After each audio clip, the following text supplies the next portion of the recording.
Good morning, Sherri. Thank you Good so morning. much for taking the time to sit down with me and share a little bit about yourself and answer some questions for the community. Um, if you want to, just take a couple minutes to introduce yourself and explain why you want to be on the school board. Okay, absolutely. Well, hi everyone. My name is Sherri Hill, and it's an honor for me to be a candidate for a 6-year term in Armada on the school board. I've actually been married for close to 25 years to Jason Hill, who is a lifelong resident of Armada. I had moved here shortly after we had been married, and we are a farming family. So with that, we have strong work ethic. I'm extremely focused and driven, and I promise I will work hard for you. Um, Being established here, we have our roots planted in the soil, so to speak, and I am not only here to help the current students in the district, but I'm also want to lay the foundation for future generations because more than likely I will have some grandchildren here someday. So many of you may know me through my family. I actually have a pretty large family in today's standards. I have 5 children. 2 have graduated from Armada and are currently in college. 2 are current high school students in Armada. And then I have our youngest, who is just starting 6th grade. So I do have a vested interest in the kids and their education, and I will definitely be an advocate for the students as well as my own. I will say I'm very encouraged with things that have been happening in our schools. We do have a great school district, and I'm excited to keep striving for improvements. Anyone that knows me knows that I have a heart for the kids, and it's all about them. I will focus on their education, their well-being, and their futures. I believe that students' education should not be influenced in a political way, meaning that all of our students should not be exposed to personal political opinions a teacher or staff has. Educators should be presenting facts, facilitating discussions, and letting their students form their own opinions. And I also believe that our goal as a district should not be to indoctrinate or sexualize our children in any way in the school setting. And I only bring this up because of what is going on in the world and our country. And I just don't ever want to see that happen in Armada. And I will do my best so it does not. The goal of education is to prepare our kids to be successful adults, decent, knowledgeable human beings, and hopefully some tomorrow's leaders. So, and then just I had some people ask me personally how I feel on the vaccinations and all that, and I will just say I stand firm on medical freedom. I think it's a personal choice. Um, I think it should be a private thing, and I think it's up to the parents to make that decision. I am totally on board with the school supporting it or encouraging it, but I don't think it's something that should be mandated. I want to ensure that we equip all of our staff with the tools, resources, and training to do their jobs most effectively and efficiently. There's a quote I heard recently that said, if we hire great teachers but don't create environments to retain them, we will continue to fight a losing battle. And I believe that to be very true. And so I do feel like in Armada, we do have great staff. So we need to do whatever it takes to keep them here. And then as far as like finances, I am quite fiscally conservative, if you will. I think it's good to spend wisely and with common sense. I believe our funds need to go towards long-lasting solutions rather than temporary fixes. And this means doing things right the first time. Might mean spending a little more to do it right the first time, but it will save money in the long run. And then I also think with the pandemic that happened and that to just have like a maybe a little bit bigger reserve of emergency funds and maybe what we've had in the past, because we just don't know what's going to happen. So if elected, I view myself as your employee, and I'm excited to go to work for you. Excellent. Thank you so much. What are 2 or 3 strengths that you feel that our school district can or should be proud of? Oh, well, that's an easy one. I feel like our amazing teachers, we actually get teachers to come to little old Armada because they hear such great things about our community and our schools. And like I had said already, we want to do what we can to keep them here and not have that turnover so much.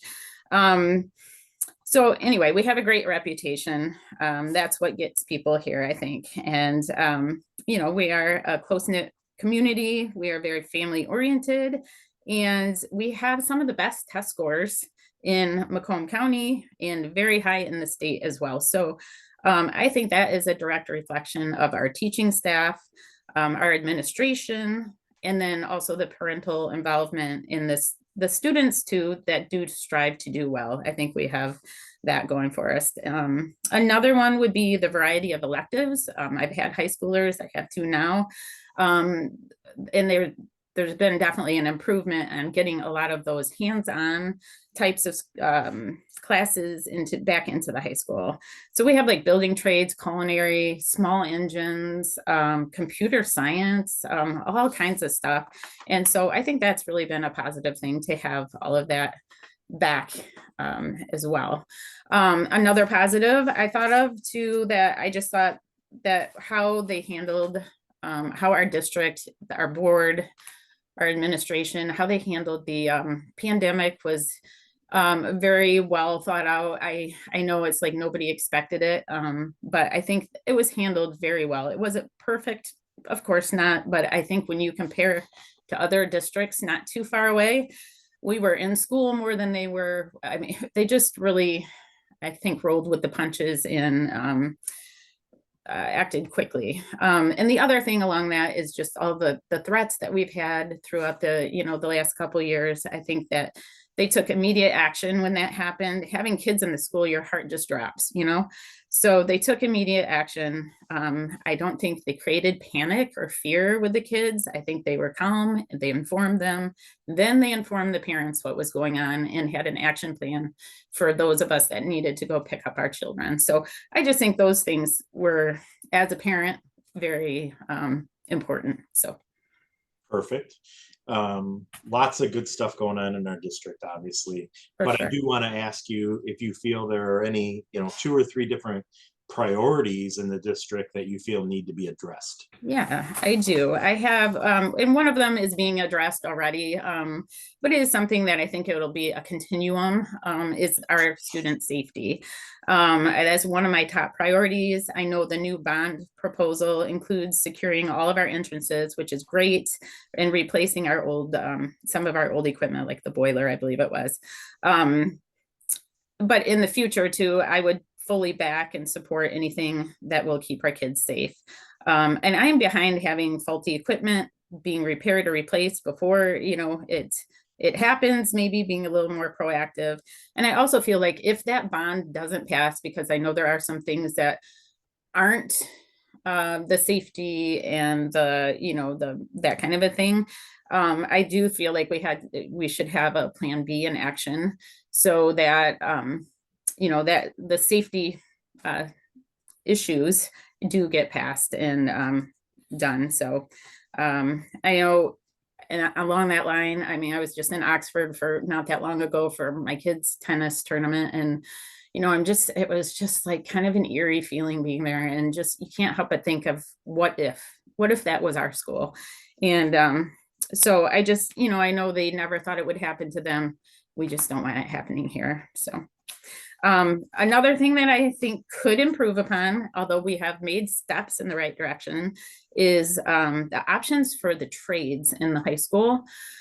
And then some of that starts already in the middle school, but it's more high school related. But I do want to commend our district. We have so many kids that do go on to college, and I think that's awesome.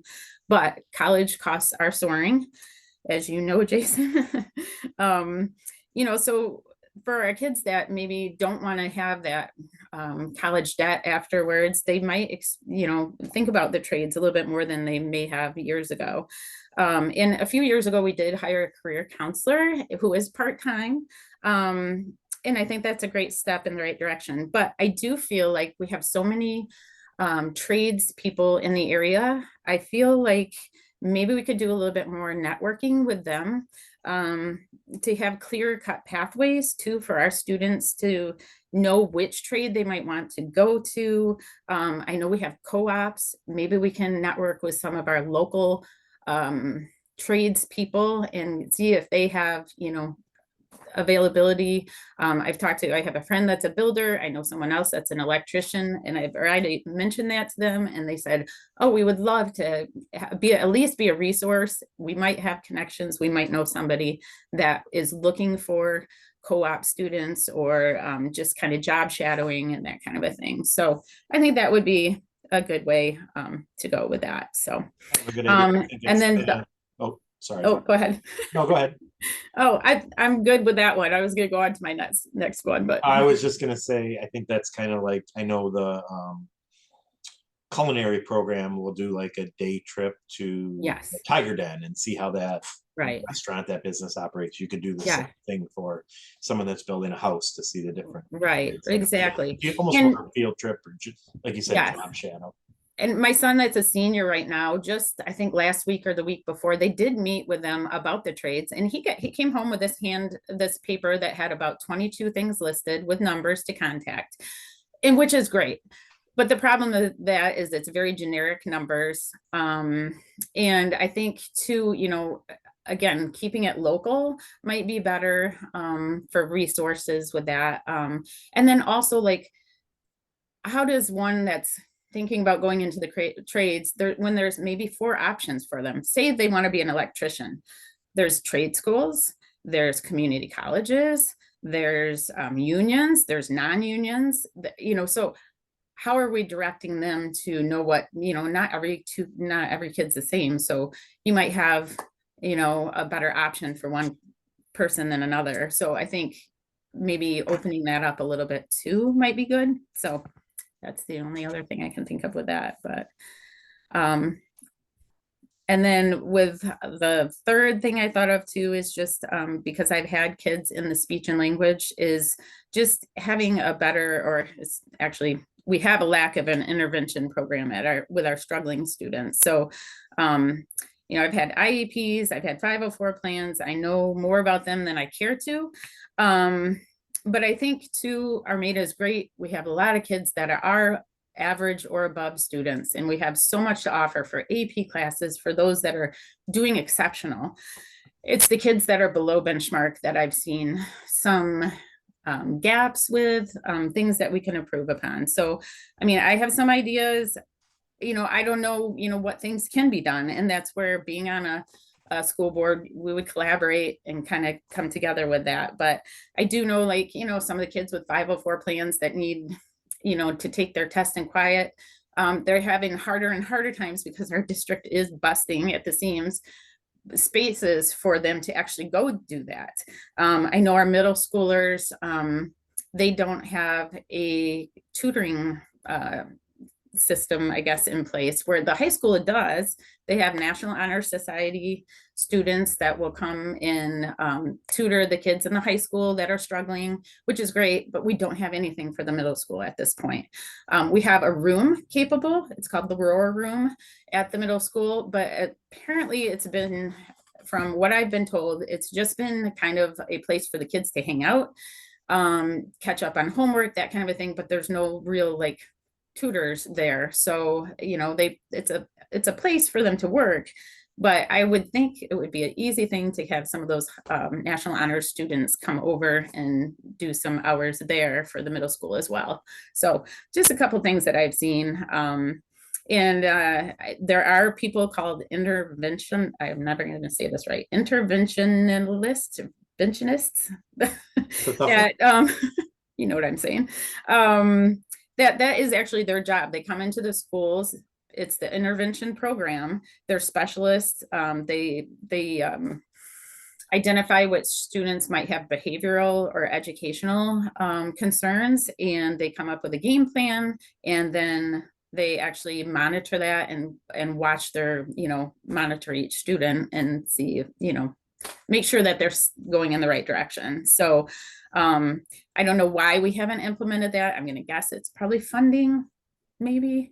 It could be space. I don't know, but just knowing that that's out there and something that we haven't really utilized, I think that would be a great thing. So I just have a heart. I know with my one child, you know, when they fall behind, it's really, really hard for them to catch up. So I would, you know, definitely put that as a top priority as well. So Excellent. In the past, what other school district or community activities slash organizations have you been involved with?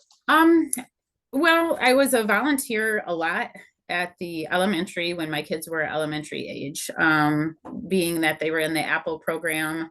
3 of the 5 were in that, and then the other 2 were in preschool. I remember volunteering a lot for that. And then like the reading, being the reading helper mom in K through 3. And then all of my kids play 3 sports, year-round athletes. So a lot of volunteering at sporting events, the ABA, middle school and high school, concessions, fundraising. I attended a lot of middle school parent group meetings. Now last year I didn't have a middle schooler. And so I'll be back into that this year with a middle schooler again. I attended, I think there were 1 or 2 open forums at the high school that I attended. Those were good. I would like to have more of those again, have the input from the parents and questions answered, kind of a Q&A kind of a thing. We were former members of the school section 4-H club when my kids were younger, and I volunteer at the Vacation Bible School at our church in the children's program. So great. I know having 5 kids that can get busy and you're pulled in all kinds of directions, and just sports will keep you yeah, 24 hours a day busy. yes, for sure. All right, now we're going to shift gears a little bit and just kind of talk about your thoughts on the board itself. So what do you believe are the most important characteristics of an effective school board or an effective school board member? Okay. Well, I was thinking I kind of separated them, but the school board itself, as just a general statement, I would definitely say adhering to the mission and vision of our school and adapting policies that do so as well. Collaborating, working together, being open-minded to others' suggestions, especially when they're different than yours. I think too, assessing key issues and hot topics is kind of a 5-step process. So first you identify the problem, then you set a goal, then develop an action plan, and then the actual implementation. But then also following up, like, is this working? Is it not working? What do we need to tweak? That kind of a thing. So, and possibly revamping things. So, and then also I think being fiscally wise. I mean, we have a budget and that kind of a thing to abide by. So, and then myself as a school board member, I think these are just some of my characteristics, is being goal oriented. I also think it's for anyone that would be on the school board, but I personally like challenges and making improvements and problem solving until we reach goals to completion. Communication, I think being respectful to others, like I had mentioned, especially when they have differing opinions. Being an effective communicator, I think also entails being clear, precise, and having things well thought out and not acting on impulse.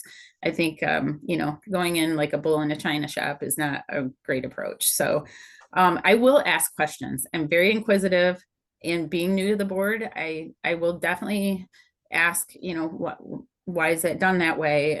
Just, not in an annoying way, but just to have some more understanding. So I plan to ask questions, especially if something is unclear or seems off. So being a team player, listening to, or working together for the common good of the district.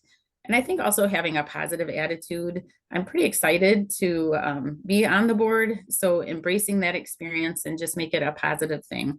And being mindful of others. And also that I am serving the community that elected me.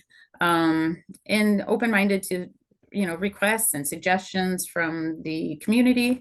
So we're all, trying to get that common goal of bettering our district. So, and then just kind of common sense thinking. My mom always had this saying, when in doubt, don't. I've also heard it say, when in doubt, do without. And I think that you could use that in a lot of things on the school board, budget related issues, if you're doubting, maybe, maybe we need to make sure that we get everything on where everybody can agree on, and no hidden questions. So that's it. Excellent. All right, my last question before I kind of give you a last chance to ask for our Okay. vote. Would you be able to support a board decision that you did not vote in favor for? So in other words, something comes up, you're on the minority side, but that vote passes. Right. How do you go from there? All right. I definitely think I would be. That's part of the job. I think it'd be silly to think that everything is going to go my way all the time. I also realize that, we have to be respectful of others. Keeping in mind we're on the same team. So say something passes that I don't agree with, or, it wasn't my top priority or whatever, that, okay, so now it passed. What do we do? What can I do? How can I contribute to make that decision the best possible? Even if it's not 100% my best situation. But I definitely think just being respectful and open-minded to that is the right way to go. Excellent.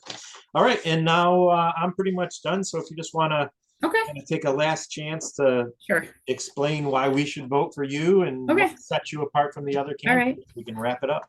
Absolutely. Well, I hope you can see my drive and my passion for our school district. I have many ideas on how we can improve things. And we just kind of touched on a few of those. I don't have all the solutions, and I'm never saying that I would. And I think that's where the collaboration of a board would come into play. And I realize other people have ideas, and I think that's great. So I think to working with other people that have different viewpoints and different vantage points. Also, to be respectful that, we all bring something different to the table. I've actually talked to some of the staff over the past year when I've been contemplating running for a long time, but just the timing wasn't right with the ages that my kids were at. But there is definitely a common factor that I think a lot of the teachers and parapros and other people I've talked to, even maintenance people, it's just the communication.